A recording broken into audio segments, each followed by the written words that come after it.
the SquareEnix E3 stream was, I would say, it had an okay showcase. It wasn't amazing. It wasn't bad. There were a couple of interesting glimpses into some games that we have not seen before. And one was the game that they started off the conference with, and that was Marvel's Guardians of the Galaxy. We kind of had an idea that this game was coming. There were some leaks out there, and they seemed to be very, very true. And this game is interesting. I think they're doing a lot of good stuff. They're actually doing a lot of the things that I originally expected the Avengers game to be. So let's jump right into it.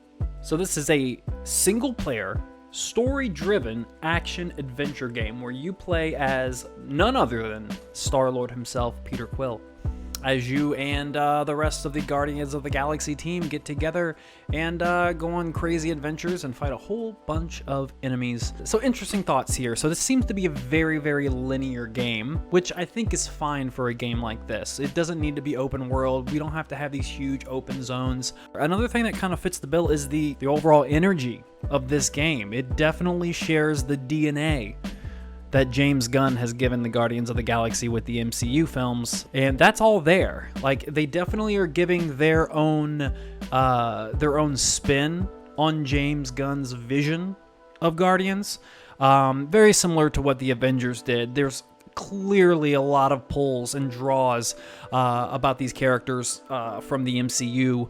Because like you look at the Tony Stark in the Avengers game, and you can definitely see that they pulled a lot of the attitude from Robert Downey Jr. into that character. Same thing goes here. A lot of these characters, like Drax, is almost a carbon copy of what Dave Bautista has given us. A lot of similar jokes are being used with Star-Lord, people mispronouncing his name or the name of the team and him being like, oh man, come on, like he really wants to be that somebody. That's all there. That's all a part of this game. And for the most part, it works, right? It works for the movies. It's going to work for this game.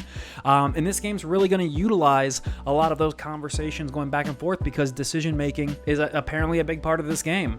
So they jumped into a large, surprising gameplay demo of this game, starting from the menu screen into a scene where the crew is sitting around kind of discussing which direction they're going to be taking this next mission, and there are a series of decisions that need to be made. In this instance, they need to trade one of the members of the Guardians to this warlord of sorts, and you have to make a decision to either give them Rocket Raccoon or you could give them Groot.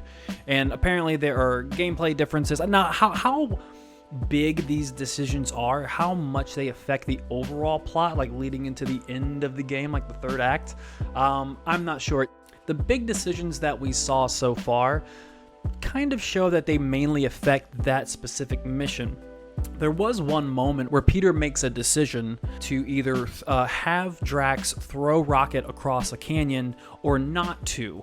For the gameplay purposes, they decided to throw Rocket across that canyon, and then on the top left side of the screen, a la the Telltale System, where you make a decision and they say, hey, so-and-so will remember that decision you made. They kind of do that here. So there's probably going to be, towards the end of the game, there's going to be a moment where the crew needs to make a decision for themselves to say, hey, Star-Lord, we're with you or we're not with you on this. That could affect like probably the last mission or even the ending of the game. And I'm pretty sure the points you build up or you take away based on decisions that you make will come into play there, since that system from Telltale is in place. Combat for me was a little shaky at first. Maybe it was because of the stream, I don't know, but it just didn't seem very fluid. I'm sure that's something that could get cleaned up. This is a cross-gen game, so I'm pretty sure on the PS5 and on the Series X, we're going to get some 60 frames per second performance modes that will clear that up in a jiff. But combat's interesting. So you only control Peter Quill throughout the entire game, it seems, but you do have the other Guardians on the field helping you out at the same time.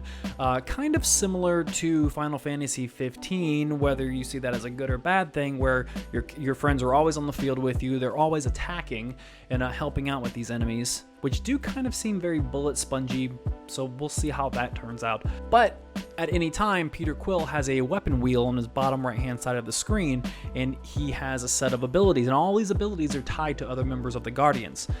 So for instance, while he's shooting, you can pull up your weapon wheel and have Gamora do a special attack that this enemy may or may not be weak to, and then boom, she activates the attack.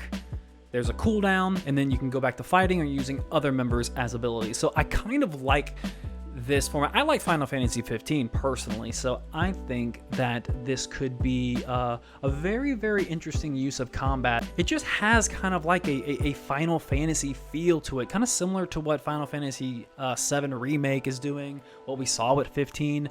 I don't know, like the combat just looks good. Like I said, it was shaky at first, but I think it's gonna get cleaned up. Apparently you build up a meter to where you can let off the super move, and essentially Peter Quill puts on his headphones, plays his Walkman, and a random song generates on, and while that song's jamming, it gives a boost to Peter and the rest of the Guardians, and even the Guardians can pull off these really wicked combo moves, and it seemed really, really fun, so I enjoyed that piece too. I think it looks eons better than Marvel Avengers. I just did not like that game.